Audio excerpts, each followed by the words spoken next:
वो थोड़ा सा दवाई जैसा है।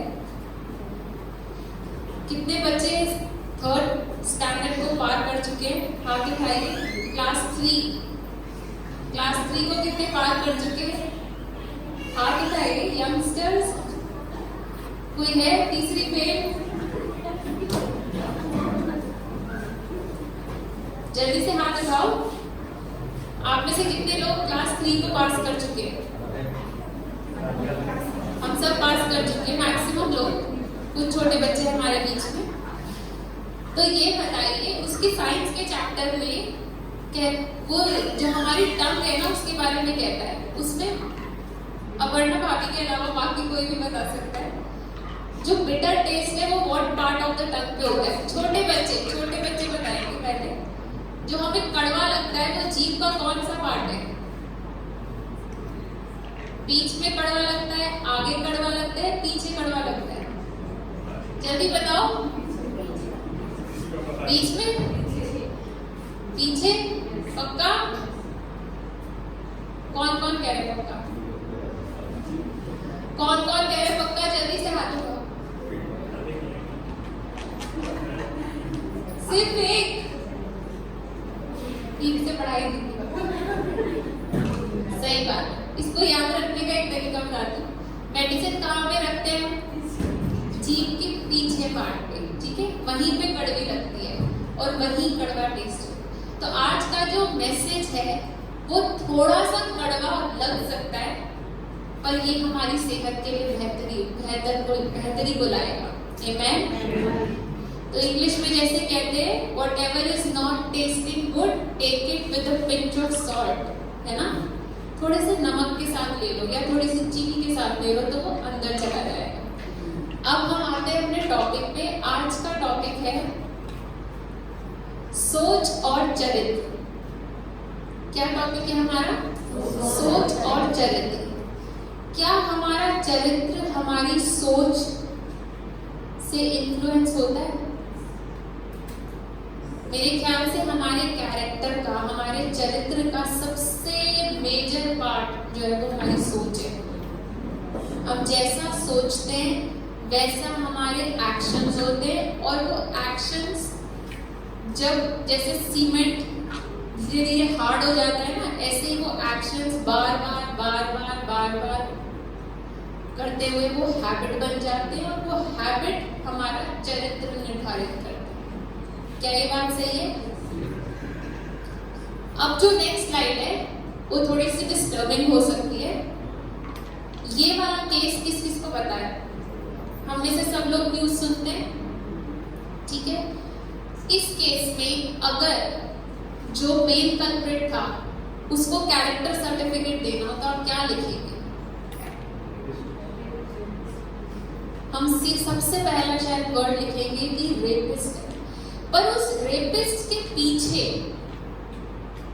तो मेन बात क्या है? उसका चरित्र, उसका कैरेक्टर। और वो कैरेक्टर क्यों खराब है? क्या आपने कुछ इसकी डिटेल्स पढ़ी? इस केस की डिटेल्स तो पढ़ी होंगी, ऊपर से हल्का फुल्का मैं बता देती हूँ कि रात का समय था। डॉक्टर जो वो थी उसने 36 आवर्स की अपनी शिफ्ट कंप्लीट की थी, एंड उसको सोने की जगह नहीं मिली तो वो सेमिनार हॉल में चली गई, और वहां पर ये बंदा हेवीली ड्रंक होके आता है, और उसने जो भी हुआ वो आप सब लोगों को पता है, ठीक है? वो एक may be half an hour का इंसिडेंट होगा या मे बी 45 मिनट्स का इंसिडेंट होगा, पर वो इंसिडेंट क्या था? वो एक्चुअली इंसिडेंट था वो सारे जीवन से जो वो करता आ रहा था ना, जो उसने अपनी सोच रखी थी, जैसी वो चीजें अपनी लाइफ में यूज कर रहा था, बोल रहा था। अगर आपने उसका थोड़ा सा भी बैकग्राउंड पढ़ा हो जो इसमें दिया हुआ था इस केस में, वो ये था कि इस बंदे के फोन में पोर्नोग्राफी की सारी इमेजेस मिली, ठीक है? पहली बात। दूसरी बात, ये इस बंदे की 2 बार शादी हुई थी और दोनों बार इसका डिवोर्स हुआ। क्यों? क्योंकि ये डोमेस्टिक वायलेंस करता था, ये मारता था, अब्यूज करता था अपनी पार्टनर को। तो और जो इसके घर वाले थे उनसे भी इसकी कोई खास बनती नहीं, ठीक है? तो मैं इस चीज से क्या कहना चाह रही हूँ कि उस बंदे ने अपने जीवन में क्या बार बार किया, क्या उसकी सोच एक ही कंटेंट देख रहा है, बार बार उसी कंटेंट पे जा रहा है, बार बार उसको उससे कुछ प्लेजर मिल रहा है, वो देख रहा है और फिर वो उसकी हैबिट बन गई, फिर उसके बिना उसका काम नहीं चल रहा। जैसे ड्रिंकिंग हैबिट कैसे बनती है, बंदा कहते हैं यार चलो दोस्तों के साथ थोड़ी थोड़ी ले लेते हैं, है ना, फिर वो थोड़ी थोड़ी रोज रोज होने लगती है, फिर रोज रोज की दिन में 2 बार होने लगती है, फिर दिन में 2 बार होने लगती है, वो कहते हैं चल 3 बार कर लेते हैं, फिर वो खाली बैठता है तो कहते हैं कुछ नहीं करने को तो चल ड्रिंकिंग कर लेते हैं, फिर वो उसका कैरेक्टर का पार्ट बन जाती है और उसे कोई फर्क नहीं पड़ता कि वो किसको हार्म कर रही है। वो कहता है पहले प्लेजर मेरा, उसके बाद मैं डिसाइड करूंगा बाकी किसका। वो ऐसे हमारे सबकॉन्शियस माइंड में डिपॉजिट हो जाते हैं, राइट। अब हम आगे बढ़ते हैं, नेक्स्ट स्लाइड पे आते हैं। तो इस बात को हम देख चुके हैं कि चरित्र कैसे बनता है, ये तो सिंपल हो गया, मेरी बातों से आप अब तक समझ चुके होंगे कि जो हम डेली में देख रहे हैं, सुन रहे हैं, सोच रहे हैं, कर रहे हैं, सब चीजों को मिला करके हमारे जो एक्शंस हैं वो एक तरफ के हो जाते हैं। जैसे कि कोई मतलब बाहर का खाना शुरू हो गया, ठीक है, आज खाएगा, फिर कल भी खाएगा, फिर तीसरे दिन भी खाएगा, फिर उसकी आदत बन जाएगी, फिर वो कहेगा अरे कुछ मजा नहीं आ रहा, बाहर का खाना मत खा, है ना। तो ऐसे ही चरित्र बनता है, small actions then they become habits और हैबिट्स बिकम योर कैरेक्टर, ठीक है, ये नॉर्मल प्रोग्रेशन। नेक्स्ट स्लाइड पे आते हैं, ये क्या है स्लाइड, मैं चाहती हूँ आप लोग थोड़ा, आज बहुत सारे पिक्चर्स हैं इसमें, तो आप देखकर कुछ भी जो आपको समझ आया बोल सकते हैं। पौधा और खेती, पौधा प्लांट उगाना नॉर्मल, ठीक है, बीज बो रहे, छोटा सा सैपलिंग को लगा रहे हैं, ठीक है। तो अब खेती करने में सबसे इंपॉर्टेंट चीज क्या है, सबसे पहले खेती करने निकलोगे तो क्या चाहिए, बीज चाहिए, जमीन चाहिए, ठीक है, कि कहीं हवा में तो बीज नहीं उगाओगे, तो बीज चाहिए और जमीन चाहिए, ठीक है। नेक्स्ट, अच्छा ठीक है, इस बैक कर। तो जो ये नॉर्मल प्रिंसिपल है कि पौधा उगाने के लिए हमें क्या चाहिए, बीज चाहिए, जमीन चाहिए, पानी चाहिए, उसकी देखरेख चाहिए, ठीक है। हमें पता है हमने आम का पेड़ लगाया तो सेब का बीज डालेंगे, है ना, हमें पता है कि आम का पेड़ लगाना है तो आम का ही बीज डालेंगे, ठीक है, सेब का बीज नहीं डालेंगे। तो ये नॉर्मल बात है, लेकिन इसको हम सोच और चरित्र में क्यों नहीं ला पाते कि हम कैसा बीज डालेंगे वैसा ही पौधा उगेगा। नेक्स्ट स्लाइड पे आते हैं, कोई पढ़ दे हिंदी में। एक अच्छा मनुष्य उसके मन में अच्छाइयों का जो खजाना है उसी से अच्छी बातें उपजाता है, और एक बुरा मनुष्य जो उसके मन में बुराई है उसी से बुराई पैदा करता है, क्योंकि एक मनुष्य मुंह से वही बोलता है जो उसके हृदय में उफन कर बाहर आता है। एक और ट्रांसलेशन में पढ़ूंगी जो हमारे पास हिंदी की बाइबल है, लूका रचित सुसमाचार का 6वां अध्याय और उसकी 45वीं आयत हम पढ़ेंगे। क्या कहता है, 43 से पढ़ेंगे। कोई अच्छा पेड़ नहीं जो निकम्मा फल लाए, और ना तो कोई निकम्मा पेड़ है जो अच्छा फल लाए। हर एक पेड़ अपने फल से पहचाना जाता है, क्योंकि लोग झाड़ियों से अंजीर नहीं तोड़ते और ना जड़ बेरी से अंगूर।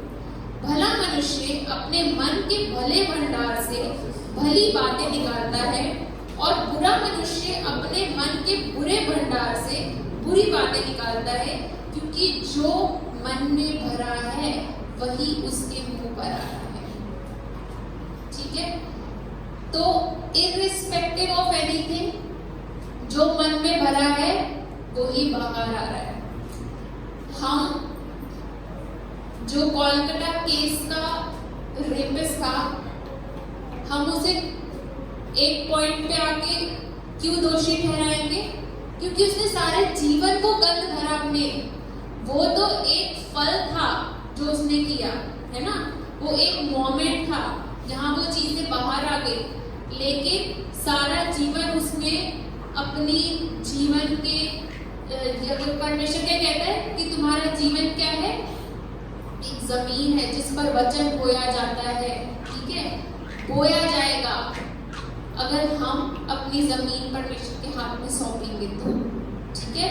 तो ये वचन क्या कहता है कि एक भला मनुष्य अपने मन के भले भंडार से भली बातें निकालेगा और एक बुरा मनुष्य बुरी ही बात निकालेगा। अब नेक्स्ट स्लाइड पे चलते हैं।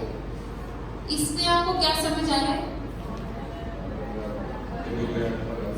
बताओ हिमांश, क्या दिख रहा है स्लाइड में? कुछ दिख रहा है? लेफ्ट साइड आप लोगों की लेफ्ट साइड है, हाँ आप लोगों की लेफ्ट साइड है, एप्पल दिख रहा है। और कुछ दिख रहा है बच्चों? और बाकी दो पिक्चर्स में थे, उसमें क्या दिख रहा है? फ्लोइंग एंड एक पिक्चर एक इस साइड की पिक्चर में तो आप पहचान पा रहे हैं कि कौन का बॉल है और एप्पल का बॉल है। इस पिक्चर में हम कुछ नहीं पहचान पा रहे। क्यों? क्योंकि ये झाड़ियां हैं, ये वीड्स हैं। तो क्या मतलब है? जो जमीन परमेश्वर ने हमें दी है, ये शरीर, अगर हम इसमें कुछ भी नहीं बोते तो भी उगेगा। उगना तो तय है। अगर आप एप्पल का बीज डाल दोगे तो एप्पल उग जाएगा, और कुछ नहीं डालोगे तो झाड़ियां उग जाएंगी। इसी पॉइंट पर मैं आना चाहती हूँ कि अगर परमेश्वर ने आपको जमीन दी है, ये जीवन दिया है, तो हम क्या बो रहे हैं? क्या हम वचन बो रहे हैं? क्या हमारी सोच वचन के तरफ चल रही है, या हम ये कह रहे हैं परमेश्वर कुछ भी उग जाए इसमें तो हमें कोई फर्क नहीं पड़ता, झाड़ियां उग जाए, कांटे उग जाए, कैक्टस उग जाए, कोई फर्क नहीं पड़ेगा। क्या में से अगर हमें नॉर्मल कोई जमीन मिल जाए, खानदानी जमीन मिली है किसी को? मिली है? किस किस के पास है खानदानी खेत में जमीन? अगर वो जमीन अगर हमारे पास हो तो क्या हम उसको ऐसे छोड़ देते हैं कि कुछ भी उगता रहे? उसमें भी हमारा एफर्ट होता है ना? तो सोच कैसे बनेगी? जब आगे नेक्स्ट स्लाइड पे चलेंगे, क्या कहते हैं? God like character. हम सब अल्टीमेटली क्या चाहते हैं? परमेश्वर जैसा तेरा चरित्र था वैसा मेरा बन जाए, ऐसे ही हम चाहते हैं। बार बार हम यही बात कहते हैं। तो ये क्या कहते हैं कि God like character is not a thing of favour और चांस। ये कोई अनुग्रह की बात नहीं कि परमेश्वर जैसा चरित्र हो किसी का, और ना ये चांस की बात है कि यार इसकी लॉटरी निकल गई, इसका चरित्र परमेश्वर जैसा है, मेरे लिए। वो एक कंटिन्यूड एफर्ट है इन अ पर्टिकुलर डायरेक्शन। बार बार उठ के मुझे चुनना होगा कि मैं वचन पढ़ूं, सोते समय मुझे चुनना होगा कि मैं प्रार्थना करके परमेश्वर से बात करके सोऊं।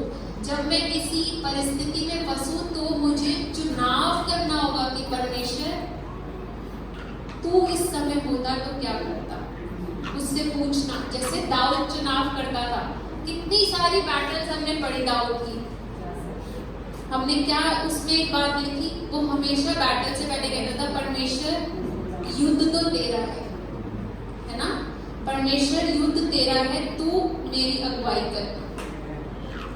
और क्या कहता है? Non honourable character sometimes like animal.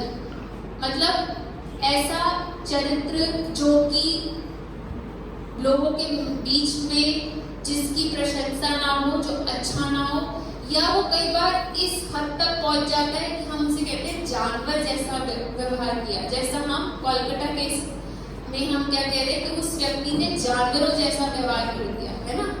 तो वो भी एक दिन की बात नहीं है। हम दिन प्रतिदिन क्या कर रहे हैं, क्या देख रहे हैं, वो उस पर निर्भर करता है। अगले उस पर चलेंगे। आप आप में से कितने चाहते हैं कि आपका चरित्र परमेश्वर जैसा हो? इसमें तो हाथ खड़ा कर दो। हम सब चाहते हैं, हम कितने ही छोटे हो कितने ही बड़े हो, हम सब आज भी ये चाहते हैं परमेश्वर जैसा तेरा चरित्र है, जैसी तेरी सोच है, वैसा ही चरित्र मेरा बने। आमीन। तो वो कैसे बनेगा? आगे चले। सबसे पहला बीज। बीज क्या है? परमेश्वर का वचन। ठीक है, सबसे पहली बात क्या कहता है? बीज। लूका 8:11 को पढ़ दे।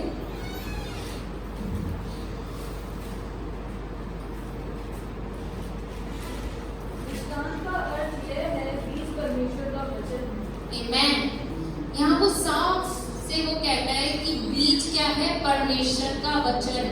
मतलब बहुत सारे बीज अवेलेबल होते हैं मार्केट में, लेकिन हमें कौन सा उठाना है परमेश्वर के चरित्र जैसा बनने के लिए? परमेश्वर का वचन। बीजों की कमी तो नहीं है ना? नेटफ्लिक्स पे भी बहुत सारे बीज हैं, प्राइम पे भी बहुत सारे बीज हैं, इंस्टाग्राम पे भी बहुत सारे बीज मिलते हैं ना, फेसबुक पे भी मिलते हैं, व्हाट्सएप के स्टेटस पे भी मिलते हैं। लेकिन हमें कौन सा बीज उठाना है? हमारे लिए कौन सा बीज है? परमेश्वर का वचन। आगे चलते। दूसरी बात ये क्या है? मेडिटेट करना, मनन करना। जब वो बीज बोया जाता है तो उसको बार बार निकाल के थोड़ी देखते रहते हैं। निकालते हैं क्या? खेती कौन करता है? जब हम कोई बीज बो देते जमीन पे तो हम उसे दबा के छोड़ देते हैं, है ना? वचन भी जब हम बोएंगे तो उस पर ध्यान देना है, मनन करना है कि परमेश्वर मैंने ये बीज बो दिया। धन्य है वह पुरुष जो दुष्टों की युक्ति पर नहीं चलता, ना पापियों के मार्ग में खड़ा होता है, ना ठट्ठा करने वालों की मंडली में बैठता है। सिर्फ एक ही वचन भी हम दिन का उठा लेंगे ना, उस पर मनन करेंगे, वो कितना फ्रूटफुल हो जाएगा हमारे लिए। आमीन। अगली बात क्या कहते हैं? ध्यान देना है, हमें कंट्रोल करना है। हमें वीड्स अगर आसपास उग रहे हैं तो हमें उखाड़ने हैं। अगर हमारा मेजॉरिटी ऑफ द टाइम वचन से हटके बाकी चीजों में जा रहा है तो वीड्स उगेंगे। करेक्ट? क्या इस बात को आप समझते हैं? ठीक है, अगर हमारा majority of the time Instagram पे जा रहा है, फेसबुक पे जा रहा है या और चीजों में जा रहा है तो वीड्स उगेंगे। परमेश्वर का वचन फलवंत होगा पर उतना ज्यादा नहीं होगा, क्योंकि आपने कम बीज डाले तो कम उगेंगे। ठीक है, आगे चलते हैं। तो एक प्लांट अच्छे से उग जाए उसके लिए क्या क्या जरूरी है? कि अच्छा बीज डाला जाए। ठीक है, पहली बार। दूसरी बार उसे सही तरीके से उसको छोड़ दिया जाए, फिर उसमें पानी दिया जाए। ठीक है, फिर उसकी ग्रोथ चेक की जाए और समय आने पर अगर वीड्स है उसके आसपास तो उन्हें उखाड़ा जाए ताकि वो सही खेती को ना खराब करे। ये नॉर्मल प्रिंसिपल्स है ना फार्मिंग के। अब इनको रखते हुए हम ये देखेंगे कि हम अपना चरित्र परमेश्वर जैसा कैसे बनाएं। आगे बढ़ते वचन के अनुसार। सबसे पहले सर्चिंग एंड माइनिंग। कोई चीज तो हमें ऊपरी तह पे मिल जाती है। डायमंड की खेती करी किसी ने? कहीं होती है डायमंड की खेती? होती है, अफ्रीका में होती है। तो उसके लिए क्या कितना नीचे खोदना पड़ता है? माइंस, मतलब अंदर की सतह से अंदर। तो कुछ चीजें वचन में भी हमें ऊपरी तरह पे मिल जाएंगी कुछ बीज, और कुछ के लिए हमें खोदना पड़ेगा। क्या हम तैयार हैं खोदने के लिए? वचन क्या कहता है? अगली स्लाइड पे आते, कोई पढ़ दे। मांगो तो तुम्हें दिया जाएगा, ढूंढोगे तो तुम पाओगे, खटखटाओगे तो तुम्हारे लिए खोला जाएगा। क्योंकि जो कोई मांगता है उसे मिलता है, और जो कोई ढूंढता है वह पाता है, और जो कोई खटखटाता है उसके लिए खोला जाएगा। आमीन। क्या कहते हैं? मांगो। बीज भी परमेश्वर तू क्या चाहता है कि मेरे चरित्र में आ जाए? परमेश्वर तू किस डायरेक्शन में मेरी सोच को बदलना चाहता है, हील करना चाहता है? मैं तुझसे उससे मांगता हूँ, अपने वचन से मुझे दिखा। मांगो तो तुम्हें दिया जाएगा, ढूंढो, खुद भी पढ़ना पड़ेगा, ऊपर से नहीं टपकता। आप में से कितने लोग बाइबल ऐसे पढ़ते कि कुछ भी खुल जाए तो मैं पढ़ने लग जाऊंगा? कितने लोग ऐसे करते? बताओ, हैंड रेस करो, मैं वेट कर रही हूँ सांस का। ऐसे ऐसे सुबह उठते, परमेश्वर आज तू यहाँ से कुछ बताएगा। कितने लोग ऐसे करते हैं? हमने भी किया है।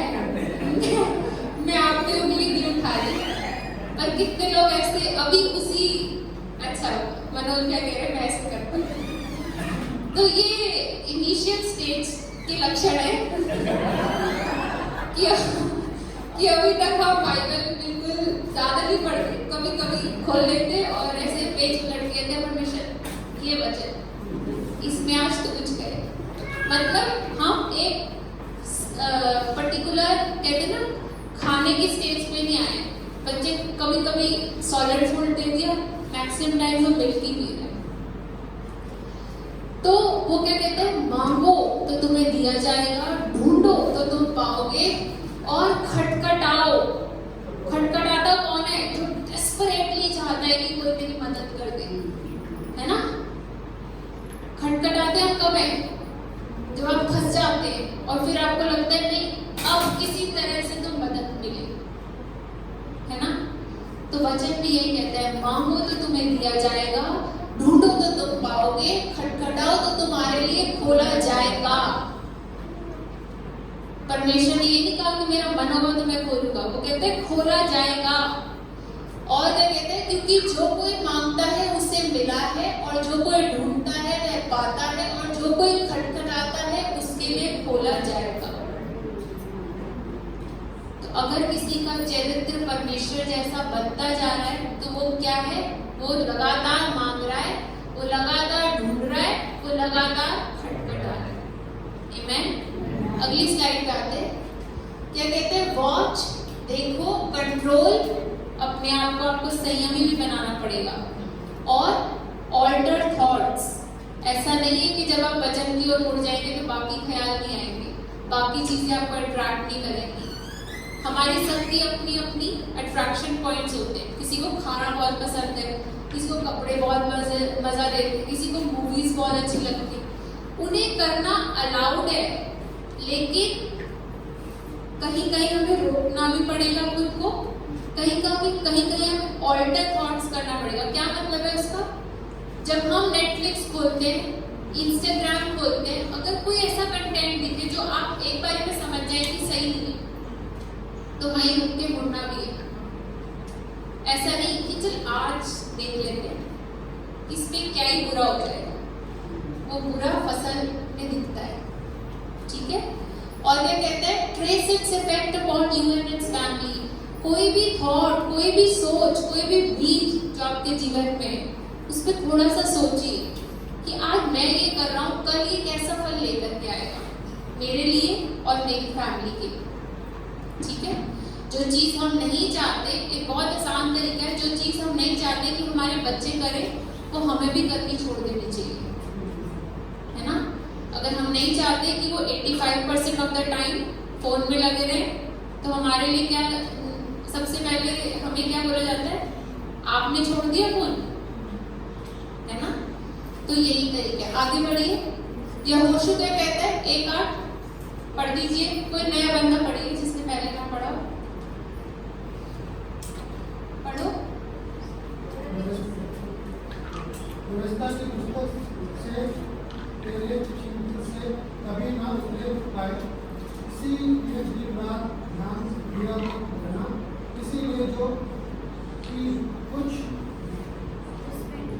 उसमें लिखा है उसके अनुसार कि चौकसी कर, क्योंकि ऐसा ही करने से तेरे सब काम सफल होंगे और तू प्रभावशाली होगा।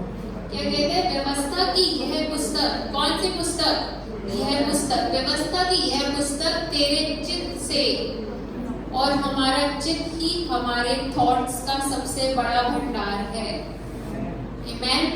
कह रहे हैं व्यवस्था की ये पुस्तक तेरे चित्त से कभी ना उतरने पाए। आपने देखा है छोटे बच्चों को कभी कभी वो ताबीज या कुछ पहना देते हैं, है ना, कहते ये उतारना मत, है ना, या फिर यहाँ पहना देते हैं। मुस्लिम मूवीज में देखा होगा, है ना, मुस्लिम्स को यहाँ पहना देते हैं, कह रहे ये तेरी रक्षा करेगा, इसे उतारना मत, है ना।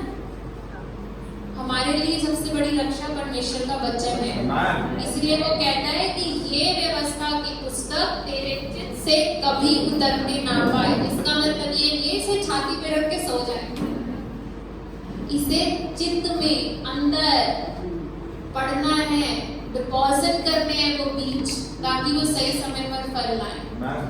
और वो कहते हैं इसी पर दिन रात ध्यान दिए रहना, इसलिए कि जो कुछ उसमें लिखा है उसके अनुसार करने से कि तू चौकसी करे, क्योंकि ऐसा ही करने से तेरे सब काम सफल होंगे और तू प्रभावशाली होगा। तो कोई पेड़ लगाने के प्रोसेस में ऐसा नहीं हम कहें परमेश्वर बस एक फलता फूलता पेड़ उगा दे, उसका प्रोसेस तो फॉलो करना पड़ेगा, जमीन को तैयार करना पड़ेगा, बीज बोने पड़ेंगे, ध्यान रखना पड़ेगा, पानी देना पड़ेगा, वीड्स जंगली पौधों को उखाड़ना पड़ेगा, तब वो सारा पोषण उसमें जाएगा और वो बड़ा पेड़ बनेगा। आमेन। आगे बढ़ते रोमियो 8:5 कहता है For those who live according to flesh set their minds on the things of flesh, but those who live according to the spirit, the things of spirit. तो फलवंत होना, यहाँ क्या डिपॉजिट कर रहे हो, मन में क्या डिपॉजिट कर रहे हो, कह रहे जो, क्योंकि शारीरिक व्यक्ति शरीर की बातों पर मन लगाते हैं दिन रात सुबह शाम, बस पैसे बढ़ जाए, बस घर बड़ा हो जाए, बस वो वाले स्कूल में बच्चे का एडमिशन हो जाए। शारीरिक व्यक्ति, ये सब चीजें जरूरी है, मैं मना नहीं कर रही, लेकिन वो क्या कहते हैं कि हमारा दिमाग कहाँ लगा है, हमारा दिमाग आंख बंद करते ही क्या परमेश्वर की ओर जाता है, वो तभी जाएगा जब बजट डिपॉजिट होगा अंदर। आगे बढ़ते कहते हैं how to water seedlings the right way. क्या कहते हैं, patience, practice and ceaseless persistence. जब हम किसी भी चीज, किसी भी बीज को बोते हैं तो सबसे जरूरी क्या है, हमें पता होता है कि ये 3 महीने में इसके पौधे उग जाएंगे, काटने लायक, या 6 महीने में लग जाएंगे, किस मौसम में लगेंगे, सब चेक करते हैं हम, है ना। पेशेंस होती है, उसमें प्रैक्टिस होती है, एक ही बारी में एकदम बढ़िया फसल नहीं आती, कई बार खराब भी होती है ना। कई बार हमें लगता है कि परमेश्वर मैंने तो सही किया पर फिर भी मेरे साथ गलत क्यों हुआ, उससे भी परमेश्वर हमें सिखाता है, प्रैक्टिस करने का मौका देता है। और तीसरा सीजलेस परसिस्टेंस, लगे रहना है, एक दूसरे के साथ डिस्कस करना है। वचन में लिखा है ना कि आओ हम बैठकर वाद विवाद करें, है ना। किस बात पे वाद विवाद करें, कल तुमने कौन सी ड्रेस पहनी थी, वो वाली शादी आ गई उसमें कौन सी साड़ी पहनी, इस बातों पर वाद विवाद हम ज्यादा करते हैं ना, लेकिन हम इस पर वाद विवाद कम करते हैं। तो वचन क्या कहता है, वचन पर वाद विवाद करो, आपस में बैठो, और उससे क्या होगा, तुम चंगे हो जाओगे और तुम्हारे पाप जो अर्गवानी रंग के भी हो तो भी माफ किए जाएंगे। ये पावर है वचन में। आगे बढ़ते याकूब क्या कहता है, हे मेरे भाइयों, जब तुम नाना प्रकार की परीक्षाओं में पढ़ो। स्टॉप। तो मतलब जैसे हम खेती करते हैं तो भी प्रॉब्लम्स आती है, कई बार कीड़े खा सकते हैं, वीड्स ज्यादा हो सकते हैं, ऐसे ही परीक्षाएं भी आएंगी। जब आप अपनी सोच को परमेश्वर के वचन की ओर बढ़ाने की कोशिश करोगे तब भी प्रॉब्लम्स आएंगी। कहते हैं ये मेरे भाइयों, जब तुम नाना प्रकार की परीक्षाओं में पढ़ो तो इसे पूरे आनंद की बात समझो, यह जानकर कि तुम्हारे विश्वास के परखे जाने से धीरज उत्पन्न होता है। आमीन। हमारा विश्वास तब गिना जाता है जब उसका टेस्ट होता है। आप क्लास 3 से पास आउट कब माने जाते हो? जब यूटी हो चुके होते हैं, जब फर्स्ट टर्म हो चुके होते हैं, जब सेकेंड यूटी और फिर फाइनल एग्जाम्स। वो सारे टेस्ट पार करने के बाद बोला जाता है हाँ तीसरी फेल नहीं है, तीसरी पास है ना?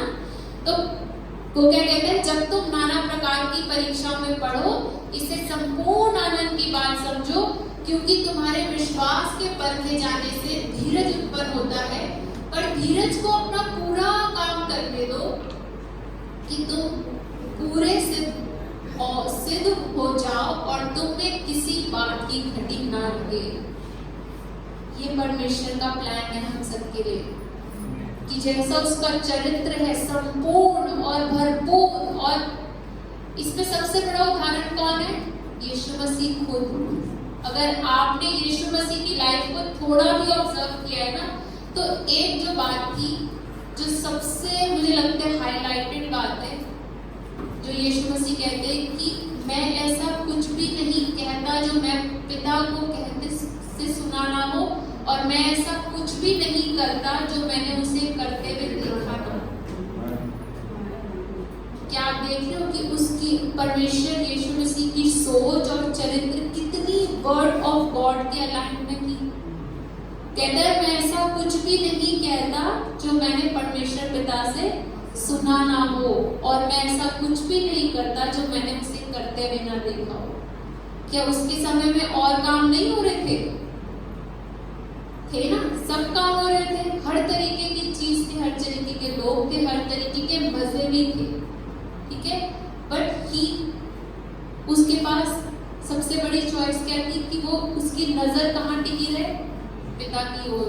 उसके कान कहाँ लगे रहे? पिता की ओर।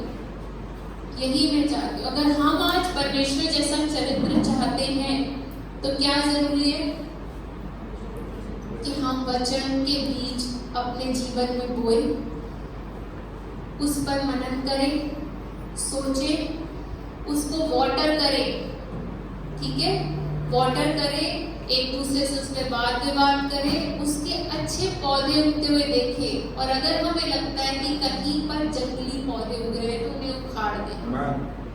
आमीन।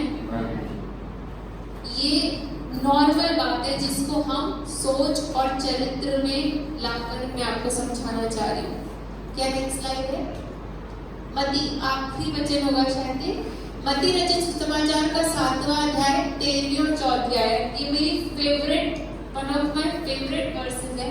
तो कहता है सकेत फाटक से प्रवेश करो, क्योंकि चौड़ा है वह फाटक और सरल है वह मार्ग। आसान रास्ता किसको पसंद है? सबको पसंद होता है। नॉर्मली आसान रास्ता सबको पसंद होता है। कोई डिफिकल्टीज से नहीं जाना चाहता, कोई तंग नहीं होना चाहता, कोई रोना नहीं चाहता। पर परमेश्वर का वचन क्या कहता है कि सकेत फाटक से, भिड़ा है वो फाटक, छोटा है, तंग होगे, झुकना पड़ेगा, उसमें घुटने भी मोड़ने पड़ेंगे, ऐसे बीच के जाना पड़ेगा। कहते हैं सकेत फाटक से प्रवेश करो, क्योंकि चौड़ा है वह फाटक और सरल है वह मार्ग जो किसकी ओर जाता है? जो विनाश की ओर जाता है। और बहुत सारे लोग हैं जो उससे प्रवेश करते हैं। इसका क्या मतलब है? हमारे जीवन में भेड़ चाल नहीं होनी चाहिए। जहाँ सब जा रहे हैं हम भी वहीं जा रहे हैं, वो गलत है। परमेश्वर का वचन है हमारे पास समझने के लिए, सोचने के लिए। भाई बहन है जिनसे हम कह सकते हैं कि इस बात को प्रार्थना में रखना, ताकि ऐसा ना हो जहाँ सब जा रहे हैं वहां हम भी पहुंच जाए, ठीक है। वो और क्या कहता है? क्योंकि सकरा है वह फाटक और कठिन है वह मार्ग जो जीवन को पहुंचाता है, और थोड़े हैं, कितने हैं? थोड़े हैं जो उसे पाते हैं। आमीन। इस बात को ध्यान रखो कि रास्ता कठिन हो सकता है, होगा, लेकिन वो रास्ता अगर परमेश्वर के द्वार की ओर खुलता है तो वो रास्ता सही है। अगर वो उसकी महिमा की ओर खुलता है तो वो रास्ता सही है। अगर वो जैसे वचन कहता है ना, अब उन बातों पर ध्यान लगाओ जो बातें आदरणीय हैं, जो शोभनीय हैं, जो आदर की बातें हैं। कहते हैं ऐसी ऐसी बातों पर मन लगाओ, ठीक है। जो बातें सत्य हैं, जो बातें आदर की बातें हैं, एक दूसरे की बढ़ोतरी की बातें हैं, उन पर मन लगाओ। आमेन। क्या कहते हैं? गुड थॉट्स, अच्छी सोच and actions can never produce bad results. जैसे आम का पेड़ सेब नहीं ला सकता, ऐसे ही अच्छे काम और अच्छी सोच गलत बात को लेकर नहीं आएंगी, ठीक है। और इसमें जो एक और बात और कहते हैं bad thoughts and actions can never produce good results. अगर आपकी सोच खराब है और आपके एक्शंस भी खराब होंगे उसके साथ ही, ठीक है, तो वो भी अच्छी बातों को कभी नहीं उगाएंगे, ठीक है। तो ये नॉर्मल प्रिंसिपल है। और एक बात जिसके साथ मैं खत्म करना चाहूंगी कि हम इस जीवन में आते हैं, इसमें हमारा सबसे बड़ा कर्तव्य होता है कि हम अपनी नेक्स्ट जनरेशन के लिए अच्छे एग्जाम्पल है, ठीक है। अगर हमारा चरित्र अच्छा है, हमारी सोच अच्छी है, तो हम बेहतरीन इंडिविजुअल्स को बड़ा करेंगे। आमेन। और यही एक सबसे बड़ा मुझे लगता है प्रोजेक्ट जो परमेश्वर हमें देता है कि हम अपनी नेक्स्ट जनरेशन को अच्छे से बड़ा करें, अच्छी सोच के साथ बड़ा करें, अच्छे चरित्र में बड़ा करें। आमेन। जैसे दाऊद ने सुलेमान के लिए कहा कि परमेश्वर इसके मन को ऐसा खरा कर दे कि ये तेरी विधि और तेरी आज्ञा और तेरी चेतावनियों की ओर लगा रहे, इसकी आंखें उस पर ही टिकी रहे। आमेन। आइए सब लोग अपने सर को झुकाएंगे। पिता परमेश्वर धन्यवाद करते इस समय के लिए, धन्यवाद करते इस बात के लिए जो आज मैंने रखी कि ये जरूरी है कि हमारी सोच अच्छी हो, हम उसमें सही बीज बोए, हम उसे सही तरीके से उसमें पानी डालें, उसमें से उन झाड़ियों को हटाएं जो खराब है, जो खराब सोच को लाती है, जो खराब पौधे हैं, ताकि परमेश्वर हमारा चरित्र तेरे चरित्र जैसा बनता जाए। पिता परमेश्वर, जैसे तेरा वचन कहता है कि ढूंढो, खोजो, खटखटाओ। पिता परमेश्वर, हम इन बातों को सिर्फ पढ़कर आगे बढ़ने वाले ना हो, पर सच में तेरे वचन से खोजने वाले, तेरे तुझसे मांगने वाले हो, एक दूसरे से बात करने वाले हो, एक दूसरे का दरवाजा खटखटाने वाले हो कि मुझे नहीं समझ आ रहा। पिता परमेश्वर, हम इस बात को, अपने चरित्र को, अपनी सोच को, अपने समय को तेरे हाथों में सौंपते हैं, ताकि सच में हम तेरा हाथ पकड़कर उस सकेत फाटक से और उस कठिन मार्ग से धन्यवाद करते हुए आगे बढ़ जाए, ये जानते हुए कि वो दरवाजा तेरी ओर खुलेगा, तेरी महिमा की ओर खुलेगा। आज यहाँ बैठे हर एक जन और उनके परिवारों को तेरे नाम से आशीषित करते हैं, यीशु मसीह के नाम से मांगते हैं। Let's give the Lord a clap.